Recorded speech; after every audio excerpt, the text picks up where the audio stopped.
Et ça comprend la religion de tous les messagers. Hein. Tous les messagers sont venus avec ça. Hein. Tous les messagers étaient musulmans. Et ils sont tous venus avec la religion de l'islam. Et ils étaient tous soumis à Allah subhanahu wa ta'ala avec leur tawhid. Et ils étaient tous soumis à Allah subhanahu wa ta'ala en obéissance à lui. Et ils étaient tous sincères dans leur adoration et ils adoraient uniquement Allah subhanahu wa ta'ala. Et ils s'éloignaient du shirk et ils s'opposaient à ceux qui le pratiquent et ils les détestaient. Donc ils sont tous musulmans. Tous les prophètes et les messagers d'Allah subhanahu wa ta'ala étaient tous des musulmans. Et leur religion c'était l'islam. Même si certaines règles qui sont venues, qu'ils ont amenées dans leur loi étaient parfois différentes entre elles, mais la base du message et des principes à la base c'était toujours l'islam.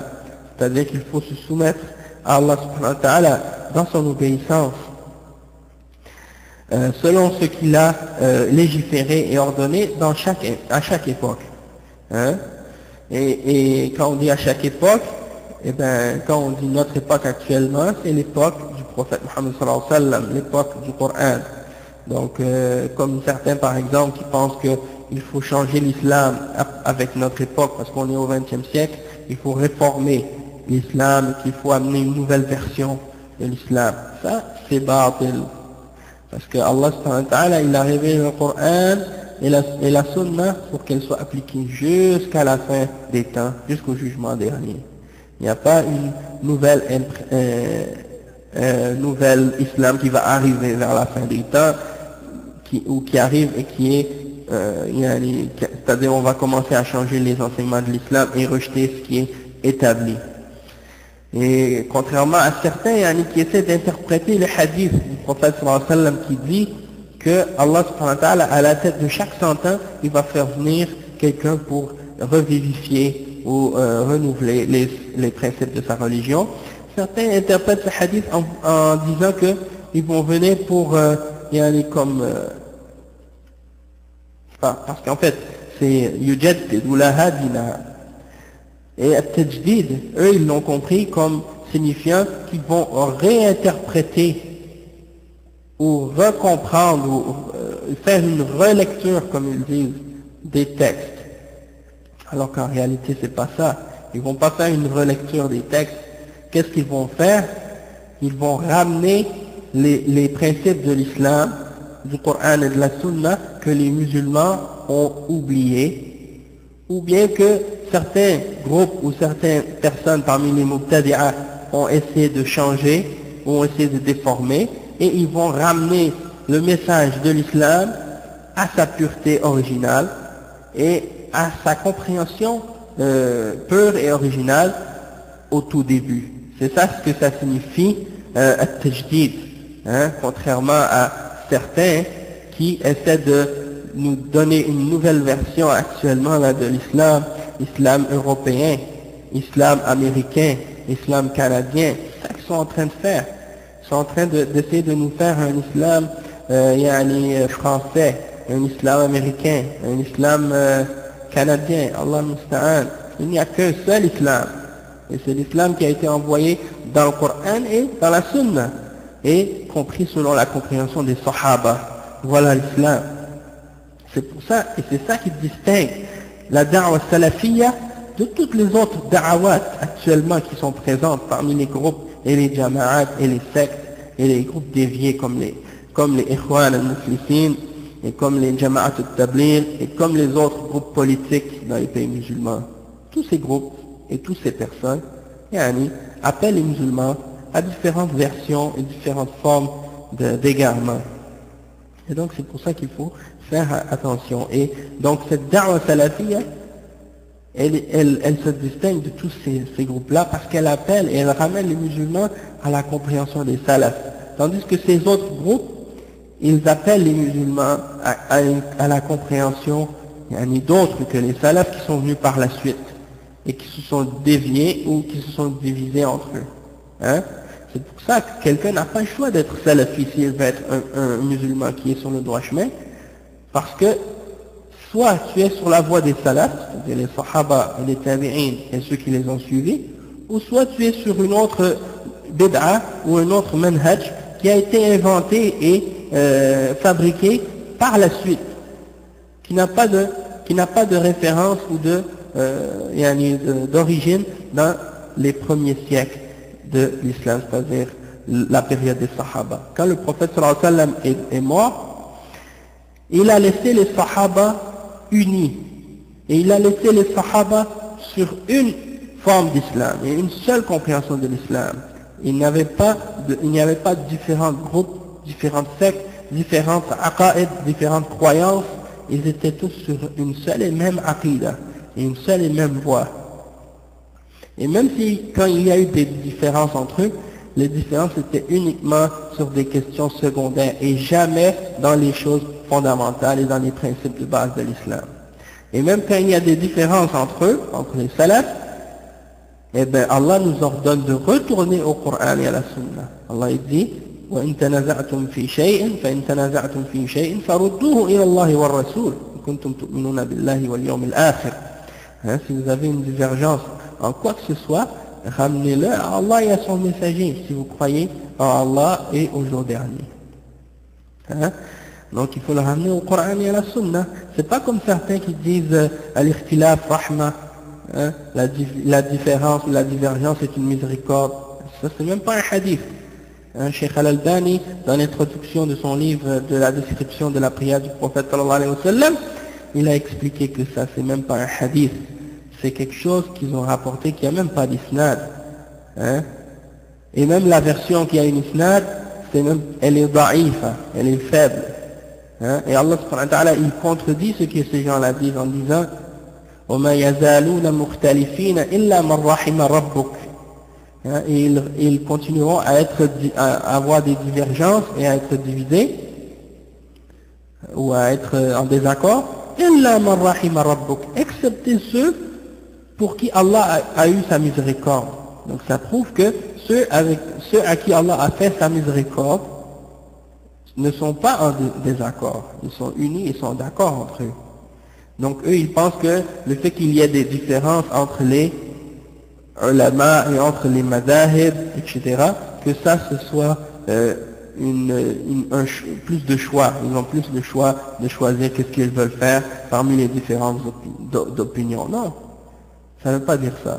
S'il y a différence d'opinion, tu dois retourner à la preuve et essayer d'analyser selon ce que tu es capable d'analyser, laquelle d'entre ces positions-là est plus près des preuves du Coran et de la Sunna.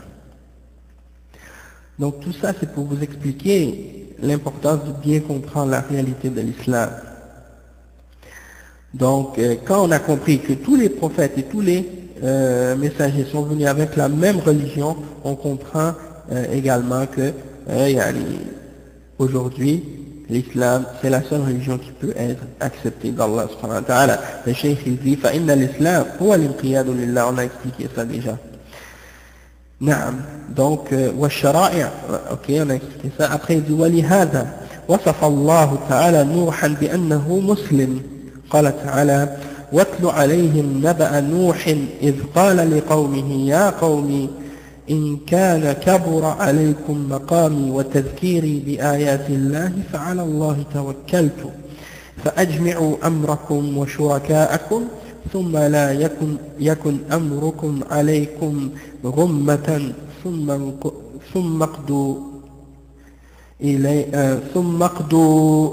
إلي ولا تنذرون فإن توليتم فما سألتكم من أجر إن أجري إلا على الله وأمرت أن أكون من المسلمين.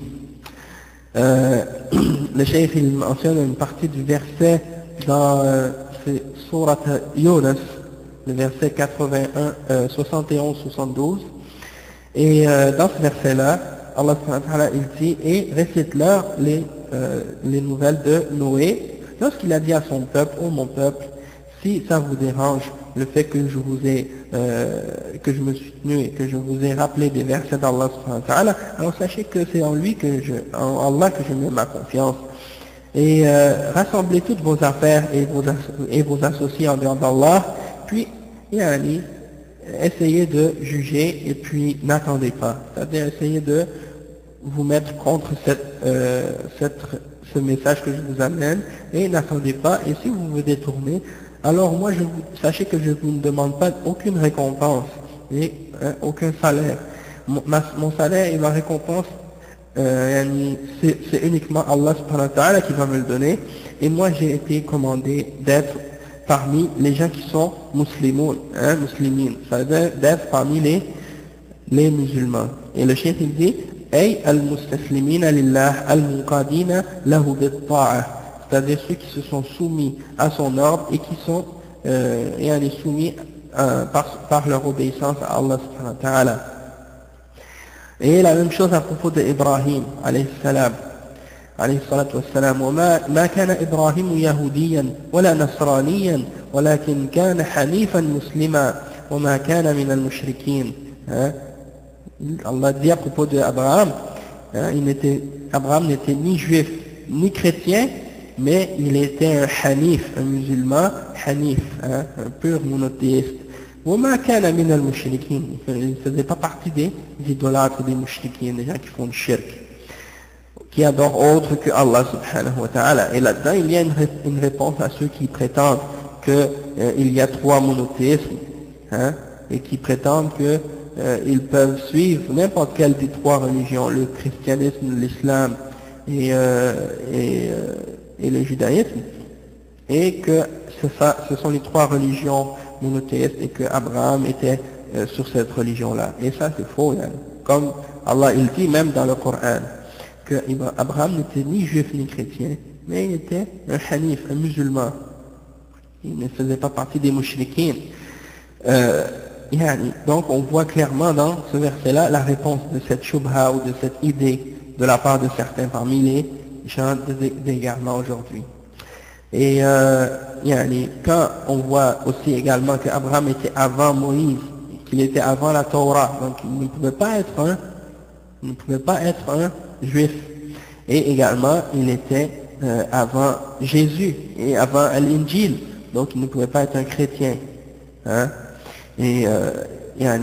Quand on voit dans ça qu'il y a une réputation même claire des juifs et des chrétiens. Alhamdulillah ya Rabbil Alamin. Donc, si on regarde, comme j'avais déjà expliqué une fois, si on regarde dans le livre des chrétiens, on ne trouve aucun endroit où Jésus dit aux gens, vous devez être chrétien. Et la religion à laquelle j'appelle les gens, c'est le christianisme. Au contraire, on le voit expliquer aux gens que sa religion, c'est de se soumettre à Allah subhanahu wa ta'ala et d'obéir à ses ordres, et de respecter ses commandements. Et c'est ça la religion de tous les messagers. La même chose pour Moïse. Il appelle les gens à croire en Allah, à se soumettre à sa loi et à respecter ses messagers. Donc ça, c'est la religion de tous les prophètes. Et c'est ça l'islam. Moïse n'a pas dit « Soyez des juifs et ma religion c'est le judaïsme ». Vous ne trouvez même pas ça dans leur livre actuellement. Après, le cheikh il mentionne un autre exemple. Il dit « وحكى عنه وعن إسماعيل أنهما قال ربنا واجعلنا مسلمين لك ربنا واجعلنا مسلمين لك نعم ربنا واجعلنا مسلمين لك ومن ذريتنا أمة مسلمة لك وأرنا مناسكنا وتب علينا إنك أنت التواب الرحيم. Donc, dans ce verset-là, Abraham et son fils Ismaïl, il dit, et fais de nous deux des musulmans soumis à toi, et ainsi notre progéniture, de nos enfants, une ummah qui est soumise à toi, et montre-nous nos manasik, et accepte notre repentance, et certes tu es celui qui accepte la repentance et le miséricordieux. D'accord? Et donc c'est des preuves que tous les messagers ont appelé à l'islam. Il dit وحكى عن يعقوب أنه قال يا بني إن الله اصطفى لكم الدين فلا تموتن إلا وأنتم مسلمون. Jacob a dit à ses enfants, ô mes enfants, Allah a choisi pour vous la religion, alors ne mourrez pas sans être musulmans, sans